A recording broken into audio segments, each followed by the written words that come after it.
Imagine this. You're standing at the edge of something you deeply want. It could be a new opportunity, a relationship that feels different, or a quiet sense of finally coming home to yourself. You can feel the moment asking you to step forward. And part of you wants to, but your body resists. Not with panic, not with chaos, just a quiet hesitation. You freeze, you stall, you turn away. Have you ever been there? Carl Jung once wrote, "Consciousness succumbs all too easily to unconscious influences."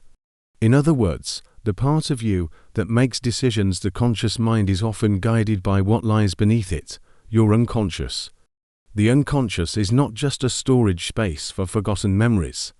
It holds the parts of you that were once too painful, too overwhelming, or too inconvenient to feel. Old fears, unmet needs, suppressed emotions. And over time, they begin to act without your permission. This is where self-sabotage begins. You think you're lazy. You think you're scared of success. But what's actually happening is a conflict between your conscious goals and unconscious beliefs.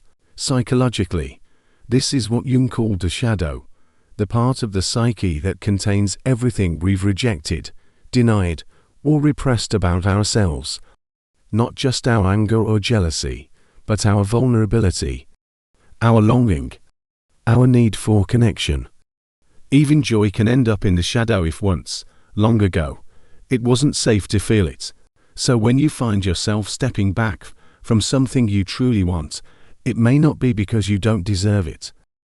It may be because a part of you still remembers what it once cost to reach for something and be hurt. In this video, we're going to explore the psychology behind self-sabotage, not just to understand it, but to begin healing it from the inside out. You see, when most people hear the word shadow in psychology, they imagine something sinister, something dangerous. The bad part of themselves: rage, jealousy, selfishness, shame. And yes, those live there. But that's only part of the picture.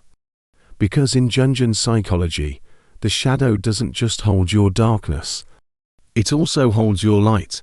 That's the painful and strangely beautiful truth. The shadow is not just the home of what's unacceptable. It's the home of what was once unwelcomed. The parts of you that were too soft, too dreamy, too emotional, too wild, too real. Maybe you were told not to cry, not to get your hopes up, not to take up too much space. Maybe you were laughed at for being sensitive, or punished for asking for love. So you learned quietly, subconsciously, that certain parts of you needed to be shut away. Not because they were bad, but because they didn't feel safe. Carl Jung saw this clearly.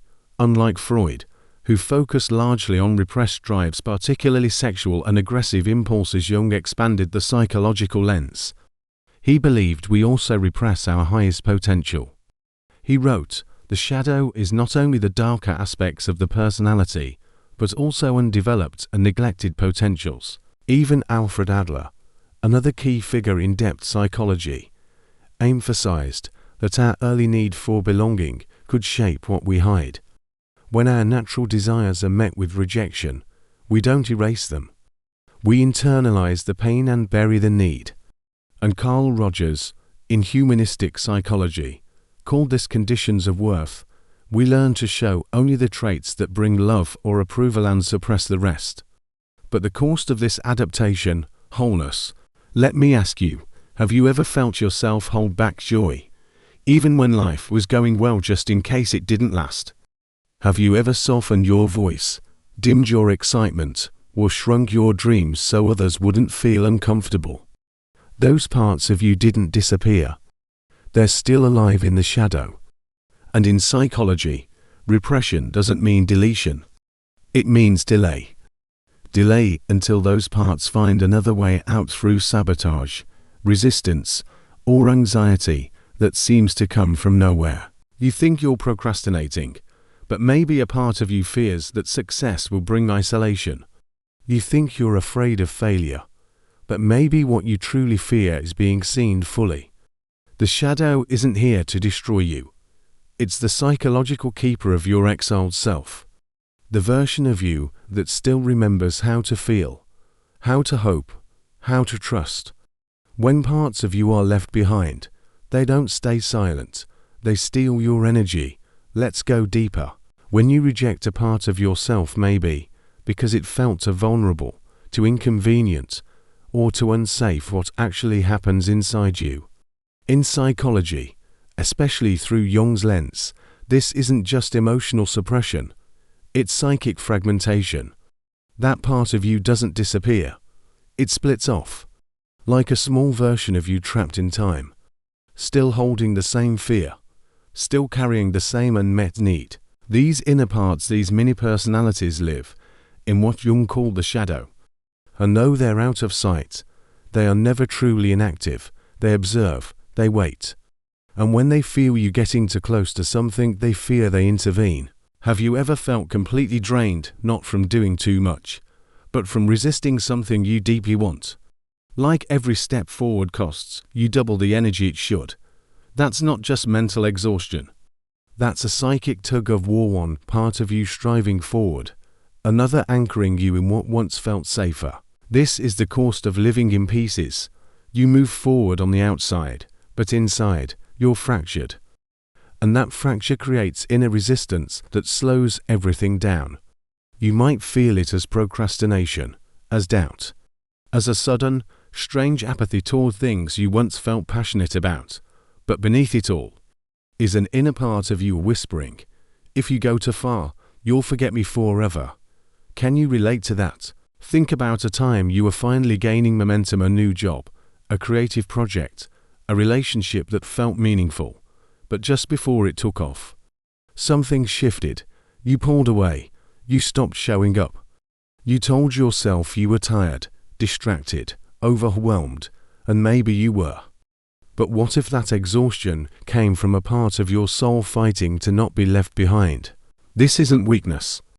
This is a survival strategy, born long ago, when burying that part of yourself was the only way you knew to stay safe. Self-sabotage is not your enemy. It's a message. A sign that your energy isn't missing. It's just split. So let me ask you, what part of you is still carrying the weight of a memory you never got to fully feel? What younger version of you is still waiting for permission to come back into the light?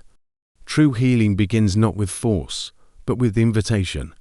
The shadow is not a problem to be eliminated, it's a voice to be welcomed home. When you find yourself stuck, or pulling away from your own growth, try asking this simple question: what part of me feels unheard right now? Sometimes, the sabotage is just a younger part of you saying, please don't forget me. Integration means adjusting the path, not abandoning it. It means imagining a version of success that includes every part of you, not just the polished or powerful ones. Maybe it looks like redefining success, so it includes connection, not isolation. Maybe it means giving yourself permission to rest, to feel, to not rush past the voice inside that just wants to be acknowledged. Jung said it best: one does not become enlightened by imagining figures of light, but by making the darkness conscious. Your wholeness doesn't come from perfection. It comes from relationship between your past and present, your fear and desire, your pain and your possibility. That inner conflict, it isn't here to break you.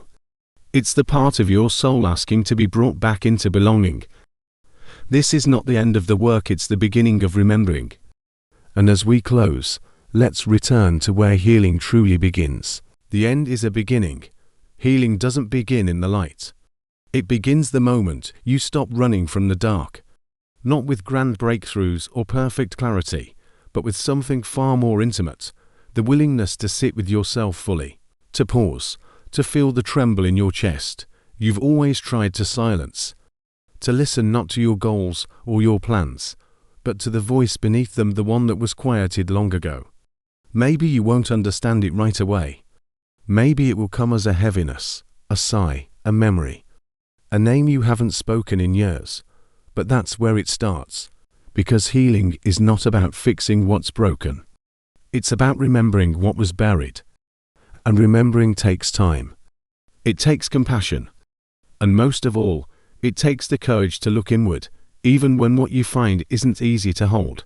Carl Jung didn't promise that this path would be painless, but he showed us that it is real. That wholeness is possible not by becoming someone else, but by finally embracing who you've always been. So if you find yourself frozen at the edge of something you want to dream, a love, a new self, maybe it's not because you're afraid of failing.